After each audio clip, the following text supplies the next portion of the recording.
Dictation start होगा 5 second के बाद।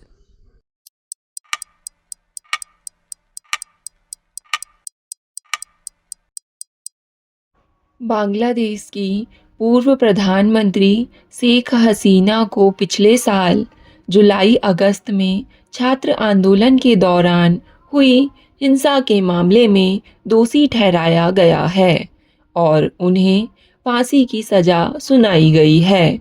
यह फैसला ढाका के इंटरनेशनल क्राइम्स ट्रिब्यूनल में सुनाया गया, जहां मुकदमा चलाने के तरीके को बदले की कार्रवाई बताया जा रहा है। ऐसा लगता है कि इस सुनवाई का मकसद न्याय दिलाना नहीं बल्कि बदला लेना था। इस फैसले से बांग्लादेश की राजनीतिक और सामाजिक अस्थिरता और बढ़ने की आशंका है। पूर्व गृह मंत्री असदुज्जमा खान कमाल को भी फांसी की सज़ा मिली है। दरअसल इस फैसले पर कई सवाल खड़े हो रहे हैं, खासकर इसलिए क्योंकि आरोपियों को ठीक से अपना पक्ष रखने का मौका नहीं मिला। आरोप पत्र इसी साल जून में दाखिल हुआ था और सिर्फ 5 महीने में इतने गंभीर मामले का फैसला आ गया। शेख हसीना की पार्टी आवामी लीग का कहना है कि ट्रिब्यूनल में केवल 20 सुनवाई हुई। यह बहुत कम समय है इतने बड़े मामले को निपटाने के लिए।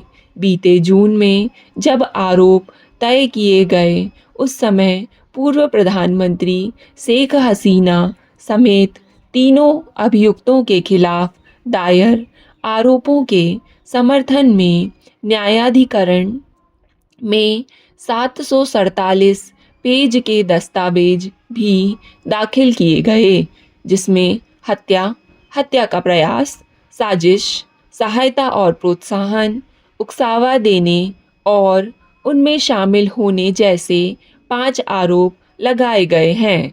अभियोजन पक्ष का कहना था, शेख हसीना ने बीते साल 14 जुलाई को प्रधानमंत्री पद पर रहने के दौरान एक प्रेस कॉन्फ्रेंस में छात्रों को रजाकार के बेटे और पोते बताते हुए उकसावे वाली टिप्पणी की थी। बांग्लादेश में रजाकार को देशद्रोही या गद्दार के तौर पर एक अपमानजनक शब्द के रूप में इस्तेमाल किया जाता है। यह उन लोगों के लिए इस्तेमाल किया जाता है जिन्होंने साल 1971 के बांग्लादेश मुक्ति युद्ध के दौरान पाकिस्तानी सेना के साथ मिलकर काम किया था और जघन्य अपराधों में शामिल थे।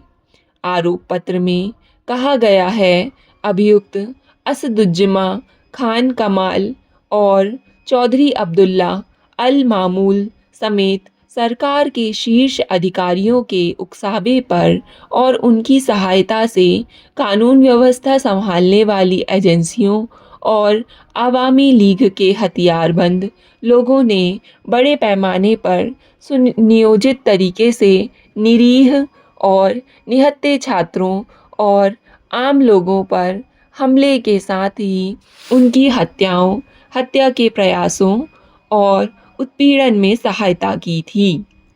बांग्लादेश इस समय एक अंतरिम सरकार के अधीन है, जिसका नेतृत्व मोहम्मद यूनुस कर रहे हैं।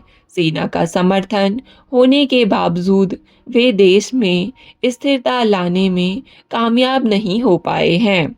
उनके सत्ता संभालने के बाद से अल्पसंख्यकों पर 2000 से ज़्यादा हमले हुए हैं। कानून व्यवस्था की हालत इतनी खराब है कि शेख हसीना पर फैसले से पहले ढाका में शूट एंड साइट देखते ही गोली मारने का आदेश जारी करना पड़ा। इसके बावजूद हिंसक घटनाएं रुकी नहीं। ऐसा लगता है कि कट्टरपंथियों के दबाव में इतिहास को नज़रअंदाज किया गया और भारत विरोधी रुख अपनाते हुए पाकिस्तान से हाथ मिला लिया गया। मोहम्मद यूनुस ने देश को एक बहुत ही मुश्किल मोड़ पर ला खड़ा किया है। फिलहाल अवामी लीग पर प्रतिबंध लगा हुआ है। शेख हसीना को फांसी की सज़ा का ऐलान बांग्लादेश की मौजूदा बड़ी समस्याओं से ध्यान भटकाने की कोशिश लग रही है। युवाओं में बेचैनी बढ़ रही है। छात्र समूह पहले ही अंतरिम सरकार से अपनी नाराज़गी जाहिर कर चुके हैं। ऐसे में बांग्लादेश को ईमानदार कोशिशों और असली सुधारों की सख्त ज़रूरत है। यह फैसला देश की समस्याओं को सुलझाने की बजाय उन्हें और बढ़ा सकता है। उचित सुनवाई ना मिलना और इतने कम समय में फैसला आना इस बात की ओर इशारा करता है कि यह फैसला निष्पक्ष नहीं था। देश की स्थिरता और विकास के लिए एक सही दिशा की आवश्यकता है, न कि बदले की भावना से लिए गए फैसलों की। स्टॉप। डिक्टेशन पसंद आए तो वीडियो को लाइक तथा चैनल को सब्सक्राइब ज़रूर करें। धन्यवाद।